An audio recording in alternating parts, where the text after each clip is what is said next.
Hello learners, welcoming you all again in my YouTube channel by the name of Dr. Prerna Mandhyan #Inspire to Aspire।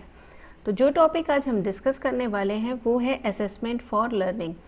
इस topic पर पहले भी कुछ videos upload किए जा चुके हैं। जैसा कि मैंने आपको पहले ही बताया था कि ये टॉपिक थोड़ा वाइड है, तो इस टॉपिक पर बहुत सारे क्वेश्चंस आने के चांसेस हैं और ये टॉपिक बहुत इम्पॉर्टेंट भी है। तो आज फिर से इसी टॉपिक से संबंधित 15 इम्पॉर्टेंट मल्टीपल चॉइस क्वेश्चंस को हम सॉल्व करेंगे। लेकिन स्टूडेंट्स, अगर आपको लगातार मेरे चैनल के साथ बने रहना है तो आपको मेरे चैनल को सब्सक्राइब करना होगा और मेरे वीडियोस को लाइक भी करना होगा अगर आपको ये वीडियोस अच्छे लग रहे हैं तो। अगर अच्छे नहीं लग रहे हैं तो आप अपना फीडबैक दीजिए और इन वीडियोस के कमेंट सेक्शन में आप अपना फीडबैक दे सकते हैं। तो चलिए स्टूडेंट्स, स्टार्ट करते हैं आज का discussion. So dear learners, question number 1 आपके सामने है। क्वांटिफाई एनी सब्जेक्ट, एस्पेक्ट और phenomena using certain standards and tool is called. किसी भी वस्तु, पक्ष या घटना को मात्रात्मक रूप से अभिव्यक्त करने के लिए निश्चित मानकों और उपकरणों का जब प्रयोग किया जाता है तो उसे क्या कहते हैं? लर्निंग अधिगम, मेजरमेंट मापन, इवैल्यूएशन मूल्यांकन या फिर असेसमेंट आकलन। इसका उत्तर बहुत आसान है क्योंकि देखिए क्वांटिफिकेशन की बात हो रही है। तो अब आप कनेक्ट करिए कि मैंने कहाँ बताया था कि जब उनको मात्रात्मक रूप से अंक या चिन्ह प्रदान किए जाते हैं। ए तो बिल्कुल भी नहीं है, बी या सी या डी में हो सकता है, तो इसका सही उत्तर है बी, मेजरमेंट। क्वेश्चन नंबर 2 है, a process to identify students learning styles, learning difficulties in order to enhance their learning is called. वो प्रक्रिया जिसमें विद्यार्थियों की लर्निंग स्टाइल, अधिगम शैली को पहचानना, अधिगम कठिनाइयों को जानना ताकि उनके अधिगम में वृद्धि की जा सके, यह प्रक्रिया क्या कहलाती है? मेजरमेंट मापन, इवैल्यूएशन मूल्यांकन, असेसमेंट आकलन या फिर टीचिंग शिक्षण। प्रश्न बहुत आराम से समझिएगा। मेजरमेंट में क्या होता है? हम मात्रात्मक अंक चिन्ह प्रदान करते हैं। इवैल्यूएशन में हम जजमेंट लेते हैं। लेकिन सी ऑप्शन जो है असेसमेंट, उसमें हम क्या करते हैं? उसमें हम स्टूडेंट्स की लर्निंग डिफिकल्टीज को पहचानते हैं। तो इसका सही उत्तर होगा सी। क्वेश्चन नंबर 3 है, students assessment of their own learning. विद्यार्थियों का स्वयं जो अपनी लर्निंग का वो असेसमेंट करते हैं वो क्या कहलाता है? Peer evaluation, student portfolio, self evaluation या रूब्रिक। ना तो डी है क्योंकि वो टीचर बनाते हैं, it's type of concept map और माइंड मैपिंग। स्टूडेंट पोर्टफोलियो भी नहीं है क्योंकि स्टूडेंट पोर्टफोलियो में विद्यार्थियों के प्रारंभ से लेके विद्यालय में रहने तक की सारी घटनाओं का, सारी क्वालिफिकेशंस का, सारी विशेषताओं का आकलन किया जाता है। पीयर इवैल्यूएशन में साथी, संगी साथी आपका मूल्यांकन करते हैं, जबकि प्रश्न आपसे पूछा जा रहा है कि विद्यार्थी जब स्वयं अपने अधिगम का आकलन करता है, तो इसका सही उत्तर होगा सी। क्वेश्चन नंबर 4 है, students assessment of each others learning. जब विद्यार्थी एक दूसरे का अधिगम का आकलन करते हैं तो क्या कहलाता है? वैलिडिटी, वैधता, रूब्रिक, कोर्स इवैल्यूएशन या फिर पीयर इवैल्यूएशन।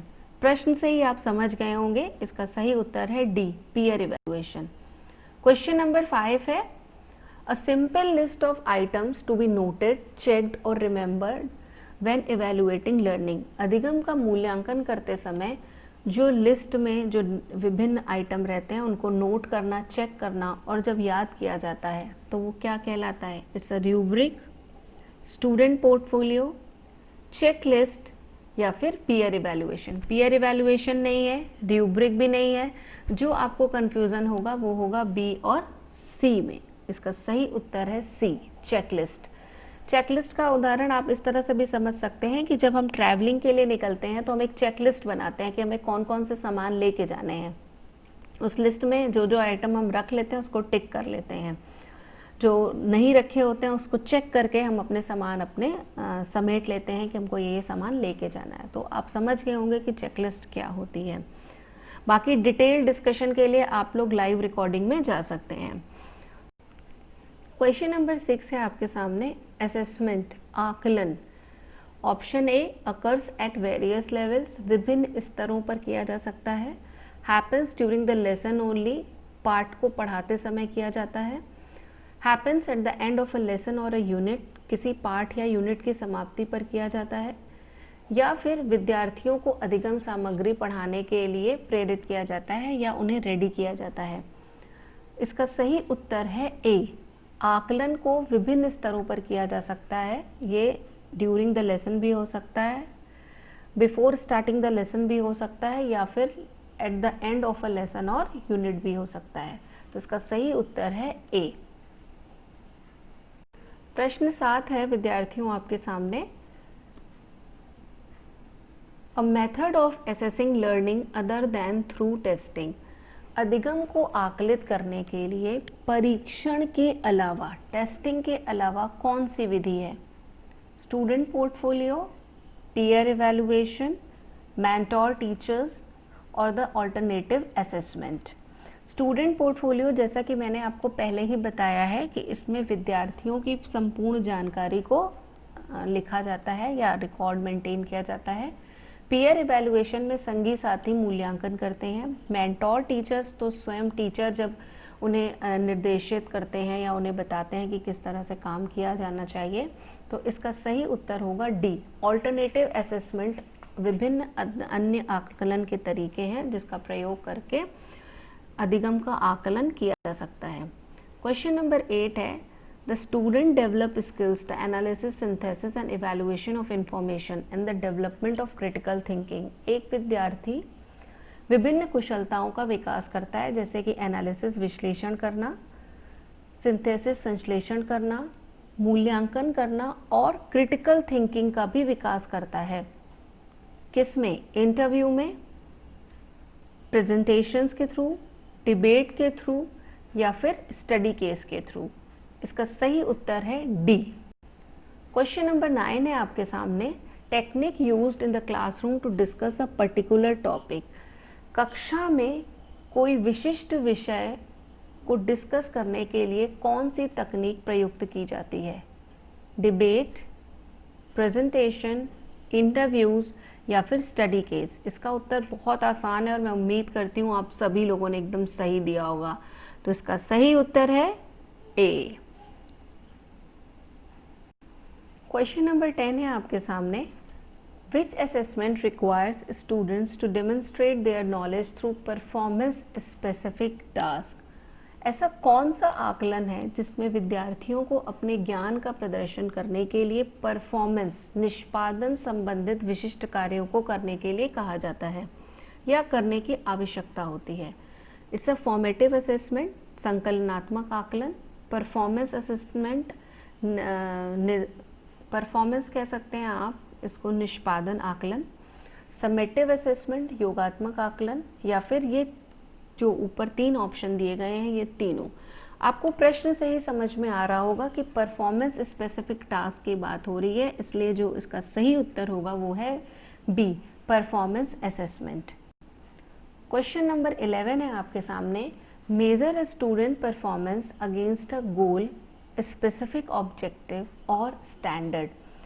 किसी विशिष्ट गोल, उद्देश्य या मानक के विरुद्ध अगर किसी विद्यार्थी की परफॉर्मेंस को मेजर करना होता है तो वो क्या है? It's a norm referenced, it's a criterion referenced, interim benchmark या फॉर्मेटिव असेसमेंट।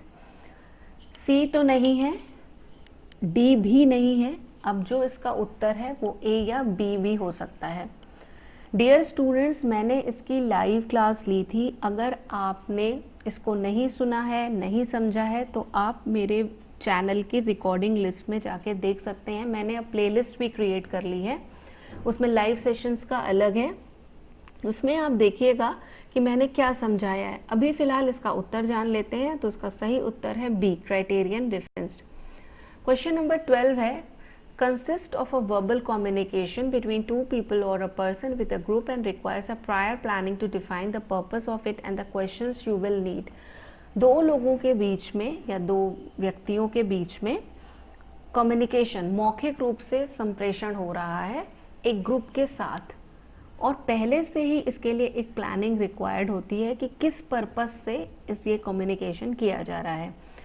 तो जो प्रश्न पूछे जाएंगे वो क्या होंगे? It's a study case, interviews, presentations या फिर डिबेट। इसका सही उत्तर है इंटरव्यू। क्वेश्चन नंबर 13 है, compares students performance against national और अदर नॉर्म ग्रुप। किसी मानक के आधार पर विद्यार्थियों के परफॉर्मेंस या निष्पादन की तुलना करना। It's a criterion referenced, benchmark evaluation, norm referenced या फिर समेटिव असेसमेंट। इसका सही उत्तर है नॉर्म रेफरेंस्ड। मैं फिर से आपको बोलूँगी कि मैंने नॉर्म और क्राइटेरियन रेफरेंस को बहुत अच्छे से समझाया था। आप प्लीज़ इस मेरे लाइव सेशन की रिकॉर्डिंग में जाकर देख सकते हैं। फिर भी अगर आपको कोई प्रॉब्लम हो तो आप इस वीडियो के कमेंट सेक्शन में अपने डाउट्स को लिखिए और मैं कोशिश करूँगी कि आपके डाउट्स को क्लियर करने के लिए मैं उन प्रश्नों का जवाब दूँ। क्वेश्चन नंबर 14 है, this is an advantage of direct observation. प्रत्यक्ष रूप से जो ऑब्जर्वेशन किया जाता है, क्योंकि मैं ये भी आपको पढ़ा चुकी हूँ कि ऑब्जर्वेशन दो तरह के होते हैं, डायरेक्ट और इनडायरेक्ट। तो आपसे पूछा जा रहा है कि डायरेक्ट ऑब्जर्वेशन का एक ये लाभ है, द स्टूडेंट्स कैन पार्टिसिपेट, विद्यार्थी भी प्रतिभाग कर सकते हैं, कोई भी झूठी रिपोर्ट नहीं बनेगी, the grades through observation are fair and all of the above. या फिर ऊपर जो बताए गए हैं ए बी सी वो भी सही हैं, मतलब तीनों ही सही हैं। इसका सही उत्तर है बी। अगर आप डायरेक्ट ऑब्जर्वेशन से कोई भी रिपोर्ट बनाएंगे तो उसमें कोई फॉल्स रिपोर्ट नहीं बनेगी, कोई प्लेगरिज्म नहीं होगा, ये इसका बेनिफिट होगा। इस वीडियो का अंतिम और 15वां प्रश्न है, विच assessment is it when teacher asks if students understand the given information. अगर टीचर ये पूछती है कि जो भी इंफॉर्मेशन दी गई थी क्या वो विद्यार्थी समझ गए हैं, तो ये कौन से प्रकार का असेसमेंट होगा? Authentic assessment, formative assessment, summative assessment या फिर none of the above. D तो नहीं है क्योंकि असेसमेंट पूछ रहे हैं तो इनमें से कोई ना कोई तो असेसमेंट होगा ही। फॉर्मेटिव नहीं हो सकता क्योंकि ये ड्यूरिंग होना चाहिए। समेटिव एट द एंड होता है। इसका सही उत्तर है authentic assessment. So dear learners, आज हमने फिर से असेसमेंट फॉर लर्निंग से संबंधित 15 बहुविकल्पीय प्रश्नों को सॉल्व किया है। ये सारे प्रश्न आपके लिए बहुत इंपॉर्टेंट हैं। आप इस वीडियो को एंड तक देखिए, तब आपको समझ में आएगा कि क्वेश्चंस को किस तरह से पूछा जा सकता है। प्रश्नों के उत्तर आपको आते होंगे क्योंकि आपने ये सब पढ़ा है, पर कभी कभी प्रश्न इतने घुमाकर पूछे जाते हैं कि आपको समझ में नहीं आते हैं। तो आप मेरे साथ बने रहिए। मेरे चैनल्स में जो भी अपडेट होते रहते हैं, उनमें जो भी वीडियोस अपलोड हो रहे हैं, अगर वो मल्टीपल चॉइस क्वेश्चन बेस्ड हैं तो आप उनको सॉल्व करिए और अपने स्कोर्स को इस वीडियो या जो भी वीडियो में आप सॉल्व कर रहे हैं उस वीडियो के कमेंट सेक्शन में अपने स्कोर्स को लिखिए। ये भी मेरे लिए एक फीडबैक होता है और पता चलता है कि आपको उस टॉपिक से संबंधी कितना ज्ञान हुआ है। लेकिन स्टूडेंट्स, अगर आपको इन वीडियोस को कुछ फीडबैक देना है, आपको ये वीडियोस अच्छे नहीं लग रहे हैं, तो आप अपना फीडबैक भी मुझे दे सकते हैं। लेकिन अगर आपको ये वीडियोस अच्छे लग रहे हैं तो फिर लाइक कीजिए, शेयर कीजिए, और अगर अभी तक आपने मेरे चैनल को सब्सक्राइब नहीं किया है तो मेरे चैनल को भी सब्सक्राइब करिए। तो dear students, thank you so much for listening me and best of luck for your exams.